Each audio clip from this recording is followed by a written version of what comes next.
What's going on, everybody? Welcome to a Rise of Kingdoms beginner's guide. So going over basically 10 tips that new players, new beginners will not understand, or maybe had a couple questions on. So we're just going to dive in, get ahead of that, and answer those. So first and foremost, the big thing here is this is not your typical city builder, defend the base sort of thing. You are attacking other people. People will attack you. That's going to happen. But the biggest thing that's going to support your defense is your commanders and how many troops you have in the city. There's not like, defensive buildings in this game. There isn't, cannons. There isn't towers. There isn't walls that you build up. There is a wall, but it just kind of has a health factor to it. If we look here, wall durability, and that slowly climbs up as you go. Typically your wall gets destroyed relatively easily in this game. The other thing is the watchtower. Watchtower attack 5,000. You get up, if you max it out, it gets up to 50,000 health, 500,000 attack, which 500,000 attack is nothing to ignore, but in the grand scheme of things, late game, people tend to not care about the watchtower too much. Just because they can, if you're getting rallied, which means a group of people from another alliance or another kingdom are hitting your base, they're going to deal 500,000 like it's nothing. They're going to take that out relatively quickly. So the big thing you want to focus on is your city hall right here. You want to upgrade this as fast as you can, as quick as you can. Focus on upgrading those buildings all the way up till you get to City Hall 21 or 22. 21 gets you tier 4 troops. So if we come here, there's tier 1, which is the weakest. Tier 2 is slightly better. Tier 3 is a little bit better. Tier 4 is good. Tier 5 is the best. So City Hall 21 gets you tier 4 troops. City Hall 22 gets you 5 marches. So if you come over here, actually you're not gonna be able to see them because I don't have anything out right now, but you would be able to, I can do Q4. City Hall 22 gets you Q5. So that's kind of whether you want to go to City Hall 21 to get tier 4 troops or City Hall 22 to get 5 marches, up to you, but I would push as quickly as you can until there. Now, along with that, there's going to be buildings that you have to kind of upgrade in order to upgrade this building. You can't just spam upgrade this one building.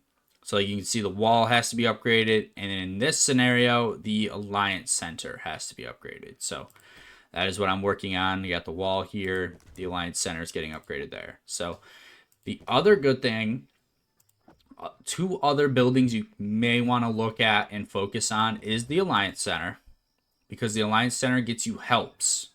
Your alliance can help you build things, research things, and every time they help you, it's either 1% or 60 seconds, whichever is greater. So, if it's a 5-minute build, it's going to help you. They're going to help you for a minute each help. If it's a 10-day build, they're going to help you 1% each help. So that definitely stacks up pretty substantially. And you can see as you're upgrading it, those helps certainly, stack up. And the other thing is your academy. Your academy is research. Now, obviously, in most games, there is a research theme or a research meta. This is no different. It'll help you gather resources faster. It'll help you build faster. It'll help you even research faster. But what you're going to really want to focus on and why you're going to want to keep this building upgraded is the military. This is where you get your tier 2 troops, tier 3 troops, and then tier 4, and ultimately tier 5. But that's why you're going to want to keep this building going, because you want to always have research going. Always have research going, always have training going, and always have your builders going. If you constantly have those going, you're going to naturally grow in power over time. So that's your big first and foremost tip 1. Focus building your city hall as fast as you can, as quick as you can, and keep your alliance center pretty high and your academy pretty high. Now, tip 2.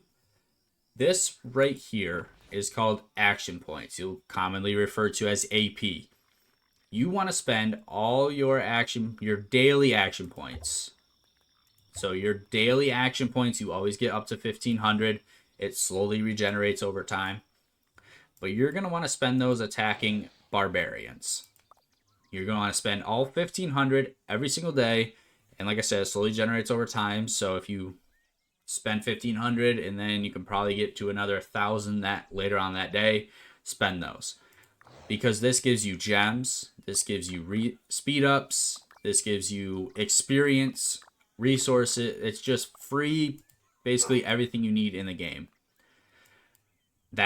And the big thing, along with it potentially giving you books, which give your commanders experience, it'll also just naturally give you experience. Let me see. So here you can see I attacked a level 9 barbarian, and it gave me 1.2 thousand experience for each of my commanders, plus it gave me some books for experience. So that's why it's very good to, go ahead and do those. The other thing in the early game, this event comes out. We can pull it up actually because it's actively going on right here. Lohar's Trial. This is a decent epic commander, but the big thing you're actually pulling here is these resources and speed ups. That's a big thing of what you want. As you attack, I don't know if I have any, but as you attack barbarians during this trial, you'll get what's called the Claw. Lohar's Claw. Let me see if I can pull that up. Really to challenge. Where are they? Bone necklaces. I call it Claw. It's a bone necklace. It kind of looks like a claw. But as you defeat barbarians just naturally over time, which you're going to do due to tip number 2 that we had just said, but as you're naturally defeating barbarians, if Lohar's Trial is going on, you're going to receive bone necklaces as you're defeating them. So during the event, defeat barbarian troops and collect bone necklaces. You're going to stack up those bone necklaces, and then you're going to use them, which give you a chance of speed ups, resources, experience, all that stuff, as well as tokens to summon Lohar himself. Now, summoning Lohar, that's how you get I call them the Lohar heads, which allows you to gain that commander as somebody who you can use every day. Right here, Lohar. I can now use him in battle, use him as gathering, use him to kind of do whatever I want. But the way to get him is you come here and you use his bone necklaces, and they give you these tokens. You summon these tokens. You can use right here. And then he will appear outside your city. And I can see right now.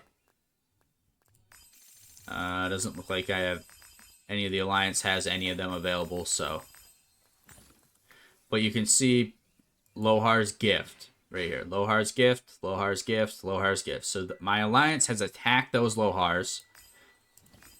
And it gives a gift. Look, we just got a Lohar sculpture. So we just got one right there. Let's see if we can get, it just happens randomly. It's an RNG thing. Boom, we just got a second one. So I unlocked what? 7, 8. I unlocked 8, and I got 2 sculptures. So that's pretty decent. Odds there, and that'll slowly stack up. Once you get 10, you can summon Lohar himself, and then as you accumulate over time, you're going to be able to level him up. So that's step number 3. So you're going to be attacking, you're going to focus your city hall. You're going to be attacking barbarians every day.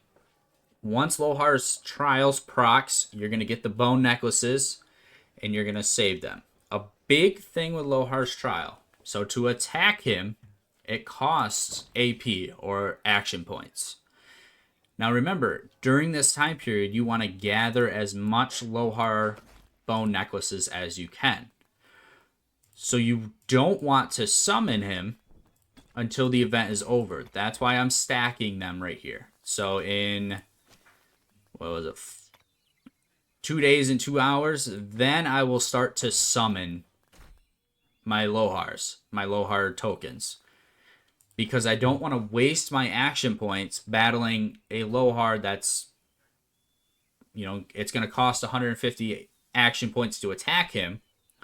That's also taking 150 action points away from me potentially getting more necklaces by attacking more barbs. So I want to save my action points for barbarians while I can earn his necklace.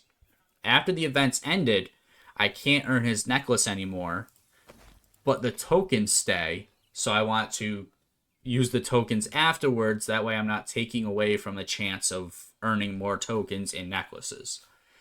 So it's a real meta gamey thing. But if you're free to play, you're not really spending any money on the game, these action points are something you really want to take advantage of. And with that said, you don't want to waste them. You're going to get more rewards by hitting barbs during his event rather than going through his tokens and using 150 action points just to hit him and potentially get the heads. So that's why you want to kind of focus the barbarians during the event. After the event's ended, then you start doing the tokens. Moving on to tip 4. This is something you're going to see really early on. Let me just go ahead because it's bothering me that I'm not having those trained. But let's go ahead here. So we're going to talk about our civilization. We are China. Obviously. Oh, I didn't even know you could do this. I don't know what that is. It looks like I can change the special unit. So I have attack, 197 defense, 187 health. This is higher attack, higher defense, higher health, lower march speed, lower power. So why would I not do this? Please select a new civilization feature. Oh, wow. I did not know you could do this. That really takes away the reason for selecting a civilization. I'm just learning this now, so that's pretty cool. We can go through and talk, but it looks like it's all of these. So you can pick any of these abilities. So ultimately, when you pick a civilization in the very beginning, you're picking the commander you want. And Sun Tzu, you can ask anyone, you can talk to anyone, is the best epic commander in the game. And he's going to be used all the time in KvK 1, which is what you're kind of working towards. And as a China civilization, these quests over here on the side will give you Sun Tzu sculptures, which allow you to level up Sun Tzu. Now, as far as what civilization to pick, in the beginning, China still has a very good attribute. So you saw here how I was able to change the attribute. Glory of the Empire, Eagle of Germany, the sun never sets, that stuff. So Sun Tzu, it gives you a troop defense, which is very good. Action point recovery, which we just talked about, is very good for low spender, free to play. But building speed. In the beginning, building speed is huge. Building and research speed are very big. The only other one that may be something you talk about is there's one that does health. Somebody who just increases health.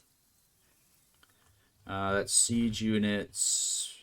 Infantry defense, cav defense. Okay, so maybe there's not. This is the only one that does a gen. Okay, right here. Increase troop health by 3%. Health is the best stat to boost. But if you look, wood gathering speed, it's not even all gathering speed. It's just wood. Not great. Hospital healing speed by 20%. Not great. This early. If we're talking late game, hospital healing speed is pretty big because that's the only way troops die is if your hospital fills. So you want to get them out of there. But early game, troop defense is good. Very good. And building speed is very good. So you're going to stick with Art of War. So that is what you're going to do. China is the best beginning civilization. Now, you can pick a pro and a con for every single civilization here. But all around, in the beginning, Sun Tzu is the best epic commander, which you're going to naturally get over time as you complete quests as a China civilization. And troop defense and building speed are very good attributes. Along with that action recovery, it never hurts to get that a little bit faster. So China is your number one civilization to pick to start the game. Now the next thing, we've talked about City Hall, we talked about hitting barbs, we talked about the Lohar event, we talked about picking China as a civilization, and then we're going to talk about how the map works. So you look at it, it's covered in fog when you start. You're going to want to explore all the fog as quickly as you can. You get a lot of rewards for it. And on top of getting rewards for it, you also get tribal villages, which give you rewards. And you get caves, which give you even more rewards. So there's no downside to doing the fog. Here's the villages. Boom. I just got all that just by exploring the fog. So you want to explore the fog. You want to explore the fog as much as you can, as often as you can. Now the area is divided up into, I think it's 7 regions. Let me double check that real quick. I gotta go back here. I gotta zoom out. There we go. Kingdom overview. 1, 2, 3, 4, 5, 6 regions. So you see here. You can see your 6 regions. As you progress, you're going to open up what's called passes.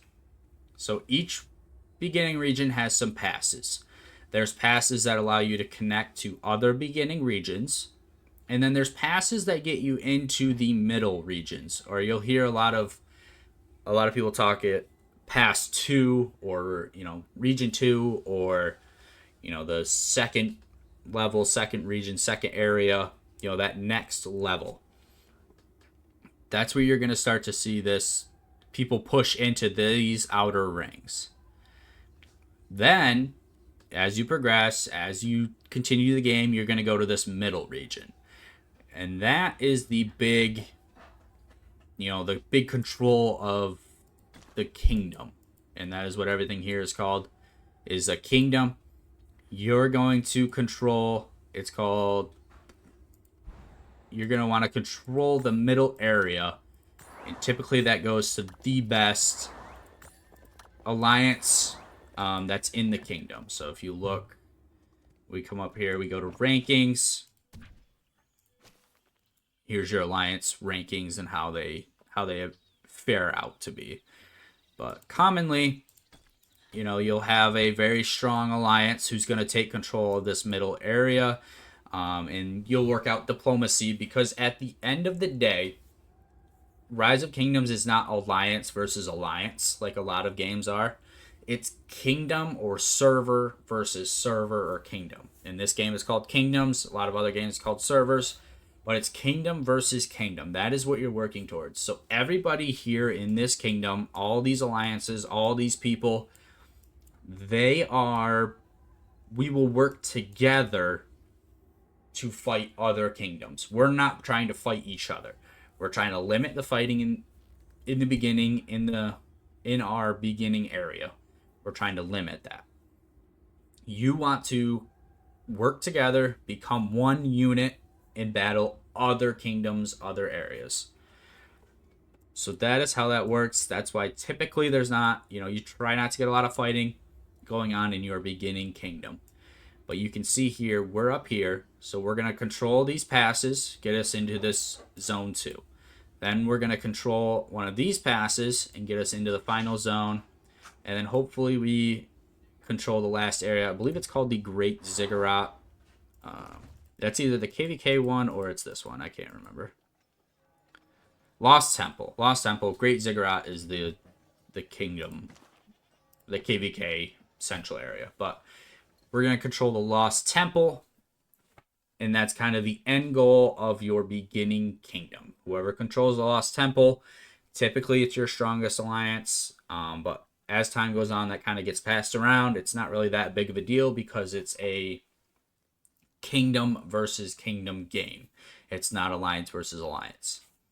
But sometimes you will get fighting in the opening. Sometimes diplomacy doesn't prevail, and it does lead to you're not listening, so all these other alliances are going to block you off. Sometimes they don't like the powerful alliance, the powerful leadership, so the smaller alliances bond together and they take over the top one. Sometimes that happens. You try to limit that. You try not to let that happen, because what that does is it weakens your beginning kingdom, your starting kingdom, so that way when you do fight other kingdoms, you're not as strong because you had what's known as a civil war.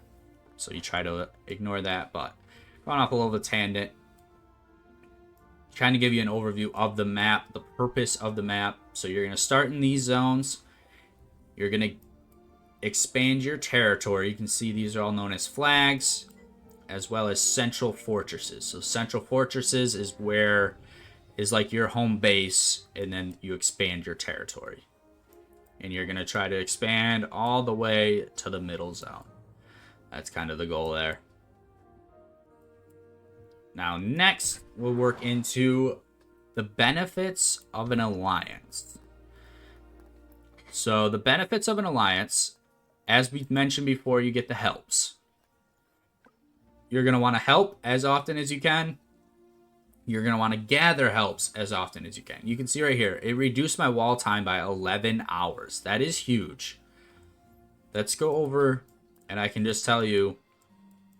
So, just by getting helps, just by people in my alliance clicking the help button, I saved 900 gems. 11 hours. 8 hour speed up is 600, 3 hour speed up is 300. So just by getting helps, I've saved 11 hours on my wall, and I think this was like 9 hours or something. So 8 hours. So that's huge. So right there, I've saved 1,500 gems just by my alliance clicking help. The other thing your alliance can do is it has its own technology. So I'm going to sit here, I'm going to donate to my alliance technology. But that will, allow research speed to be faster, building speed to be faster. It'll allow your attacks to be better, defense to be better. All that stuff with your troops. This is more of a alliance specific one, so it'll give you more flags to expand your territory. It'll speed up and gain attack on your territory, things like that. But it just gives you buffs. It just gives you natural buffs by having that technology going. The other thing your alliance can do is it can control what's called holy sites. So you can see here we have 3 holy sites. We're in the beginning, so these are the only ones that are available right now are the sanctums. Sanctum of Wind, 5% march speed. Troop health, 2%. So that's huge. We gain a 2% troop health. And our commanders gain experience at 10% faster. So that's another thing that's really beneficial. And then you saw earlier I was opening these gifts. So whenever there's somebody completes a fort, somebody completes a Lohar trial like we saw earlier, or somebody in your alliance buys a pack, you get these chests opened right here. They give you rewards. As you can see, I get all these rewards just by somebody else buying a pack, other people in my alliance hitting forts. So you slowly get those rewards over time. and then you get a big chest once that fills up. So again, just extra rewards just by being in the alliance. So far, we've gotten buffs from technology, buffs from holy sites, rewards from being in the alliance, and then territory. Your alliance can control resource points. So if we look here, they control resource points. We're naturally just over time gaining resources, which you can collect. Like I just saw, you can see it ticking up already. I can claim those couple again. So you're just naturally getting resources over time. So you're getting speed ups, you're getting buffs, speed ups through help. Like I said, this reduced that time quite a bit. You're getting buffs through the technology and the holy sites. And then you're just naturally getting resources through the territory, as well as the gifts and rewards. So it's being in an alliance. You want to be in the best alliance you can be. There's no reason not to be. And you can get speed ups, you can get buffs, you can get resources and natural rewards as they complete things. So very good to be in an alliance. There's no reason not to be. You want to be in an alliance as early as you can, because the buildings in the beginning stage are very little time.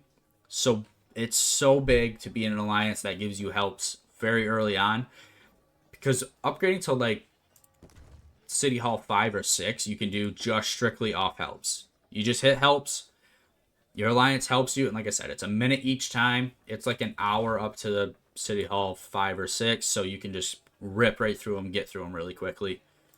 So helps are a huge point in the game with your alliance. Now, next we're going to look at events. So you can come to your event calendar. Rise of Kingdom. This is a beginning kingdom event only.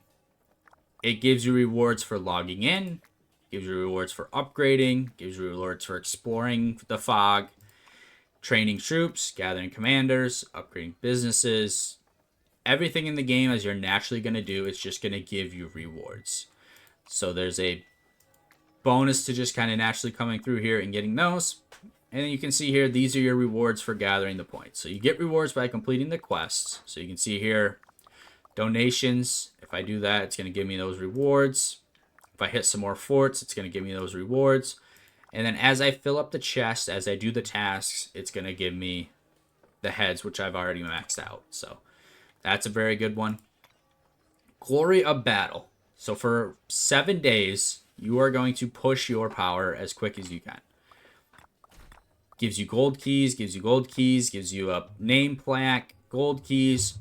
But if you can get to 1.5 million, it'll permanently change your city skin, or have the option to change your city skin to the Hidden Lotus, which is a 5% cavalry attack all the time. Plus, not to mention the gold keys that go with it and the gems and all that. That's very good. But that permanent city skin is huge early on, because there's not many city skins that come up through the first KVK. So having any buff that other people may not have is good. Victory in Hand. This is just a power push. This is the highest power. Push as much as you can, as quick as you can. You get rewards for it, as you can see here.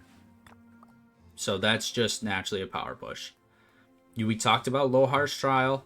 The other one I want to talk about is Mightiest Governor. This happens every 4 weeks, I believe. The first one comes 7 days in. It is a money grab for Mightiest Governor. If you want to do it as a free-to-play or as a low spender, save your points and do it for... you're going to want to wait and do it for the Charles Martel Mightiest Governor, which comes after Julius Caesar. Or you're going to want to save gems for what's known as the Wheel Spin. And that gives you new commanders. Now this I don't know if is an early game.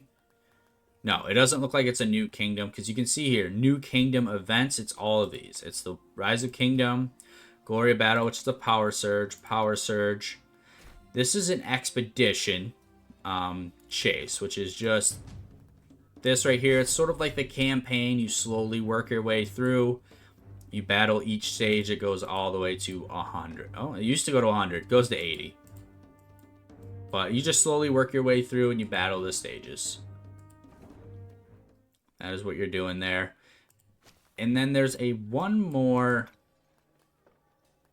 right here. So Alliance Ascension. Team up with your alliance to do different things. Commander Reset. So if you screw up your commanders, and by screwing up your commanders, basically it's not maxing out that first skill. Every commander's best skill is the first skill. You want to max out that first skill, and then you can kind of let this go. And the way you do that is you lock it. So I can only upgrade that first skill right now. I've already done it, so it's not going to let me save it, but I can show you a commander in which I haven't. Let's see. The stars shine upon our land. Buy bars. I have just that first commander. I want to save it. I want to only focus his first skill. I don't want to put any points into a second, third, fourth. I want to only do his first skill because every commander's best skill is their first. If you screw that up and, you max out a commander and you accidentally just randomly put in points, you can come here and you can reset that commander. I have done this before, so I know to lock it, but some new players, you may not know to lock that commander's skill. Therefore, you randomly entered the skills and you did them all over the place. Like I did here. I don't mind on Minamoto because you have to buy his heads anyways, so you're naturally going to get them over time. But everybody else, you want to lock that skill so that way you can only upgrade his first skill and then you can go on from there. So that's all of the main initial events. So we talked about focusing on your city hall. We talked about hitting barbarians using your action points. Talked about using Lohar and how to appropriately approach Lohar. Then we talked about which civilization is the best. That's always going to be China. Then we talked about how the map works, how your progression works through the map, and what the focus is of the map. And then we just talked about the benefits of an alliance and new player events. So next, we're going to dive into the commanders. Commanders have talents, which is a scary skill tree, which doesn't have to be scary. There's a lot of videos, a lot of information out there about the best way to approach each commander, where to put all their points. You can just look it up. But every time they level up, so he's level 40, he gets a point, and you can slowly put in the points to make them better.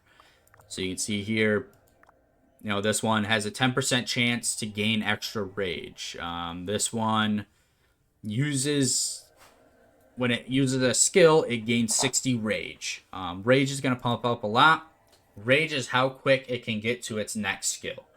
It takes 220 rage to utilize a skill, so you want to obviously generate as much rage as you can so you can use skills as quick as you can. Over here, 6% bonus to all types of skill damage for 6 seconds. So that's just kind of a natural buff that it generally has.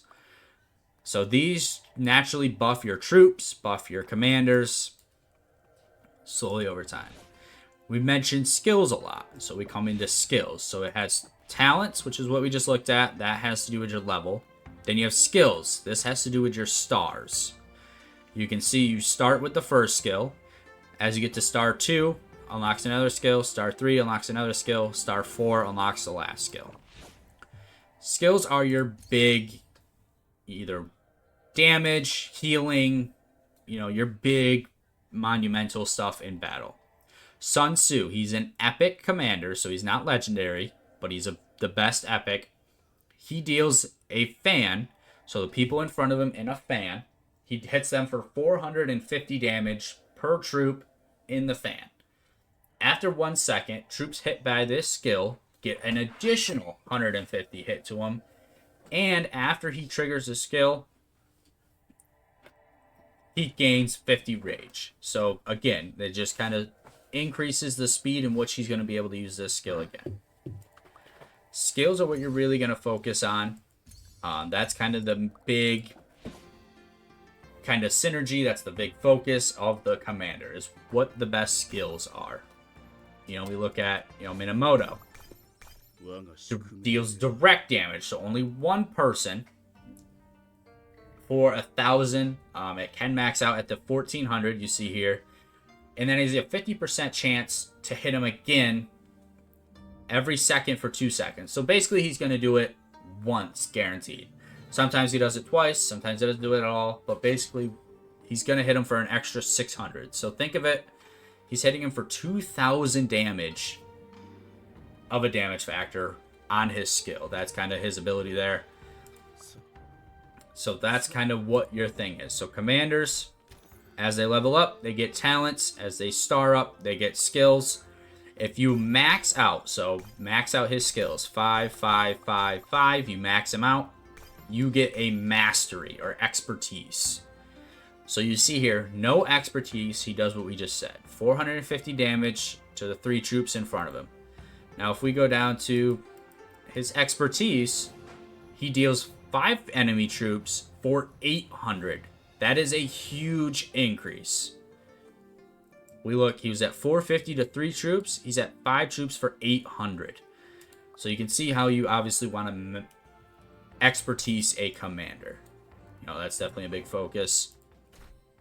Next, going on to tip 9 is the academy.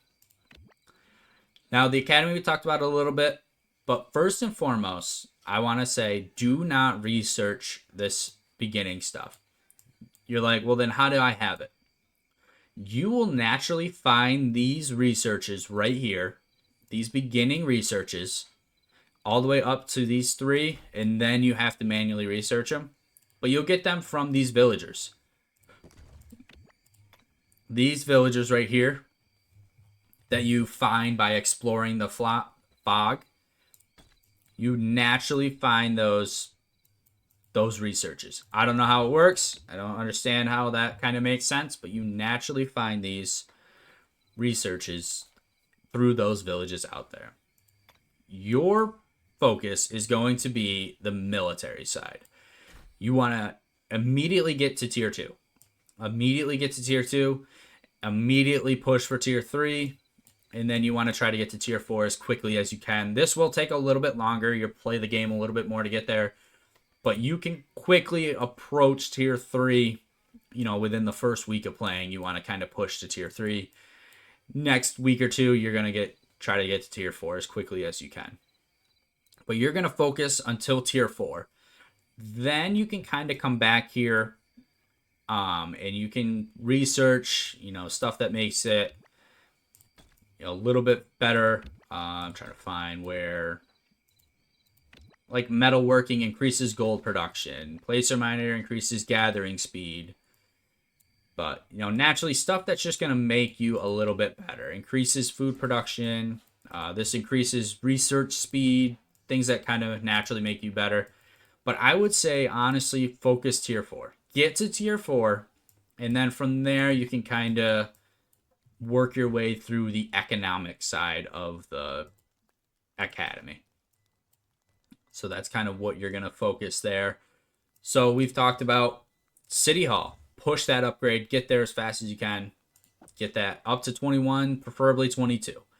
Then you're going to fight your barbarians every day. You're going to utilize that Lohar event. You're going to pick China as your civilization. You're going to, you know, we talked about how the map and how that works, how you progress through the map, explore the fog, you know, make sure you stay on top of that. Benefits of an alliance, you get those speed ups through helps, you get resources through their territory, and then you get the natural buffs through technology and holy sites, plus the random events through chests, random rewards through chests. New player events, we talked about all those. The big one being, you know, make sure you're doing these quests right here, and then pushing for that Lohar. Make sure you're kind of maximizing Lohar.